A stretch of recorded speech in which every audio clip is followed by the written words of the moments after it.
name, that which we call a rose by any other name would smell as sweet. Hi, I'm Solana. I'm Meghana, and this is Shankri, our co-host and co-producer.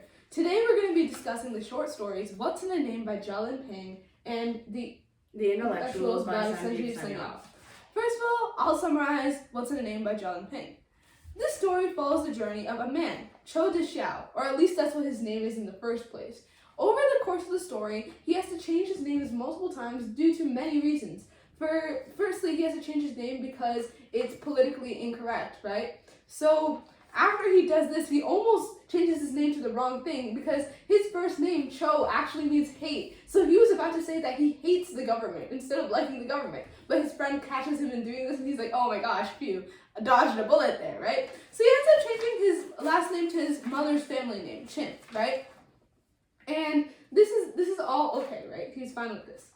What ends up happening? He's getting older, he wants to get married. There's this girl, both of them really hit it off. Things seem to be going well, right? The wedding is coming up. Everybody's so ready for this. What ends up happening is because of a feud that happened in the year 1142, so 800 years ago, there was a person named Qin who was really against a person named Yue, which is his fiance's name, right? So because of this 800-year-old conflict, people named Wei and Qin cannot get married. So he ends up being a bachelor and not being able to get married. So this story kind of pokes fun of how much meaning we assign to a thing which is just a name. And it just kind of ends with the author being like, that which we call a rose by any other name may smell of stinkweed.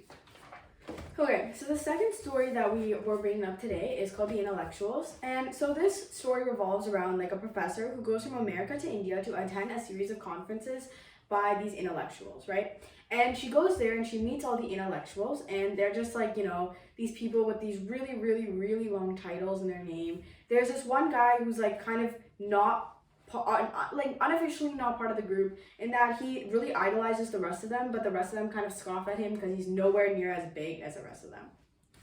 So every month not every month, but regularly she attends these meetings, and she goes to them, she discusses with them, talks with them, does whatever. And it comes to a point where she basically invites this professor to come to, not invites him, but asks him to submit a paper for review so they can invite him to a conference in America, right? And so then he's like, all right, I'll take time out of my busy schedule to do that. And this guy who feels inferior in the group, or the guy who kind of idolizes everyone, is also like, I'll submit a paper. And everyone patronizes him and says you're not going to be successful. But, little do they know that later when the conference is actually being held, his paper, the guy who everyone looked down upon, his paper is actually chosen and he presents at the conference. Both of their papers were, again, really, really wordy, kind of trying to fill the word count kind of papers, and he presents at the conference and she, accommodates him, just whatever.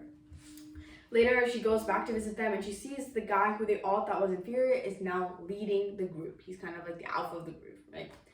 And so then it turns out the funny little twist in the story is that she is actually a professor who is doing an experiment, and all of them are her test subjects, where it was all an experiment all along. And she's publishing this piece that details the details of her experiment, which is that she was examining how hierarchy shifts in a group of intellectuals, whether it's shifted because of external or internal factors.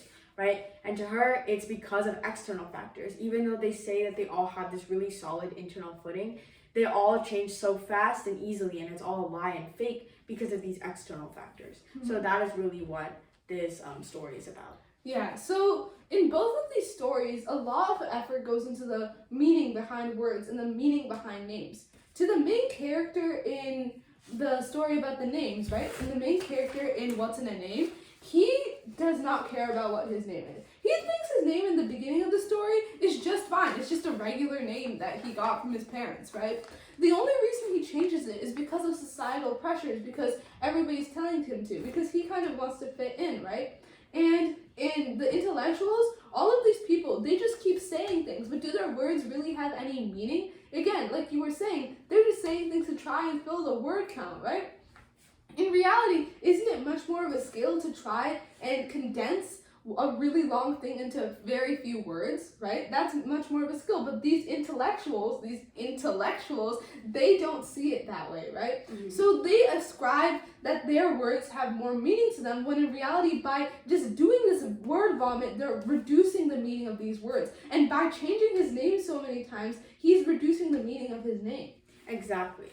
And so then when we think about it, you have to set, like, it's all in, all the power rests in you. And what do I mean when I say this? Well, if we think about it, right? When you think about a name is just a string of letters joined together.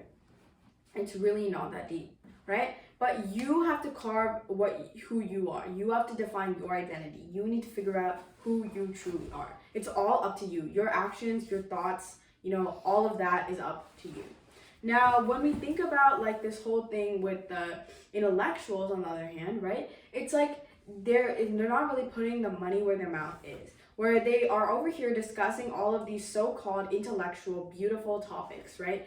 But they're really not getting anywhere. It's like they're in a hamster wheel and they're all running in place. Nobody is getting anywhere. They're not really intellectuals. It's like they're unable to back their words with any form of action. And that is really what causes that thing to seem so fake. It's like kind of like a snow globe in a way, where it's just everything's so translucent and see-through. And in What's in a Name, we see that the main character only realizes how horrible it is for everyone to judge people just by their name at the end. When his whole marriage with this girl that he really, really liked, and the girl really, really liked him back, they can't get married because these people are associating them to these people who they are not even related to. 800 years ago, a feud they had no part in. His identity is not defined. To me, his identity is not defined by this feud. He had absolutely no part in. He carved his own identity. He has his own actions. He has his own job. He is his own person. And so is she. And we have to look at people like that. We cannot look at people through the lens of a name. Same way, we cannot look at these intellectuals through the lens of their words. And when she says the whole thing about the external versus the internal factors, it's that it's all glass. Like, they are so unstable on the inside that their hierarchy shifts on the whim of one conference, on one paper being presented. It's really just nothing to do with your character. It's everything to do with these so-called big titles. Yeah. So like you really and these so-called names. Actually. Yeah, and you really get to see these names, these words, the hypocrisy which is hidden within all of them, especially in these socialite groups and in like peer communities, in the communities of people who pressure you and like dictate your life. So as long as we continue to call a rose, then that is the meaning the word holds. But it's only so long as we give it that meaning.